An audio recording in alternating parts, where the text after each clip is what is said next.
Siya yun? Uy, Ali! Kamusta ka na? Nakapit mo na yung grade mo sa DIS ko.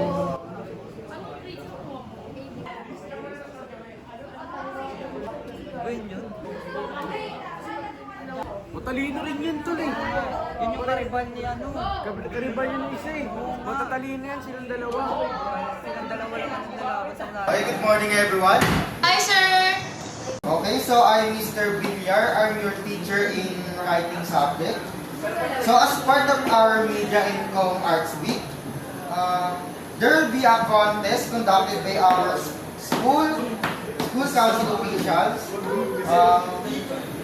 One of these is about book writing, and ito yung magiging panlaban sa iba't ibang university.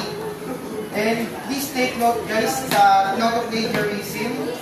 And guys, Sir Harry, you're on the join. Sir! Tol, sumali ka na.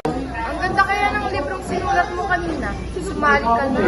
Baka kasi ano eh. Sir, sasali daw po si guys. Uy, sinabi, hindi mo ako posisyon. Okay na yun, babe. Parang hindi naman yung kakain ko. Okay, kayo pala yung dalawang magaling pa sa book writing. Nga pala, yung libo nyo, pwede nasulat na or nasulat pala. Okay, thank you, that's all. Bye, sir!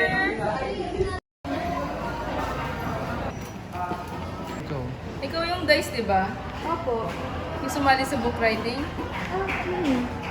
Okay, sige. Good luck na lang sa'yo. Ako kasi makakalaban mo. Oo naman no, lalaban kong BFF ko. Eh hindi, inaano ko eh. Magpapatalo ba itong tropa ko sa'yo? Oo nga. Good luck na lang din ha, pasensya sa tropa ko. Naalam mo kaya ka kami niya ni ano, kasi hindi ka lumalaban. Oo nga tol, kung ako sa'yo, di ko hayaan yung ganyan. Ayan, yun na, wala rin naman akong magagawa. Tara, samahan niyo na lang ako sa kantin, susulat ako ng libro para sa nilalaban ko sa contest. Tara, go. Sama ako. Tara. Guys, so sa tapos din. Hindi mo talaga tol. Good luck so much BFF ko, sana manalo ka. Be, tapos na ata siya. Nakagawa ka na ba? No pressure sa akin. Sisiguraduhin kong ako magwawagi. Kaya mo na yan, Bea. Alis na ako. Sige. Good afternoon, book writer. I have already read your papers. Bakit parang magkaparehas kayo ng gawa? Tell me honestly, sino talaga yung nangopya sa inyo? Siya po! Siya po yun. Yung totoo, sino talaga yung nangopya sa inyong dalawa?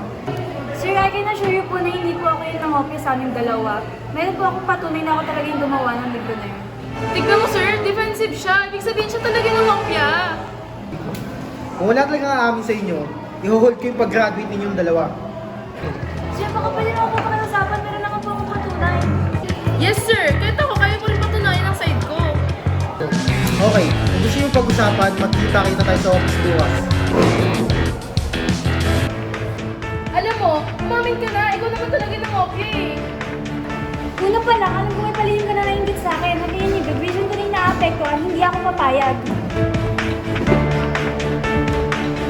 Be, nagsampar sila yung reklamo sa'yo. Ano gagawin mo? Hindi ako natatakot sa kanila. Kaya kong bayaran yung abogado niya. Sinip na ako. Oo, sila yun.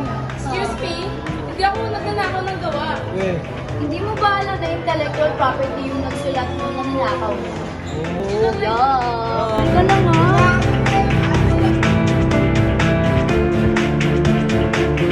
Naliangat ko sa mataas ang form upang may imbestigahan.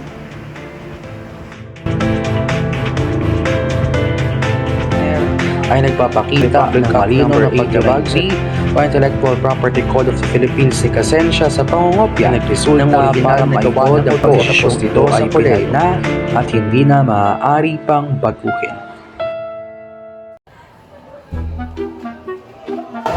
Late na tayo! Bakla, late na tayo! Gagawin sa mga panaginip ko. Ano bang panaginip mo?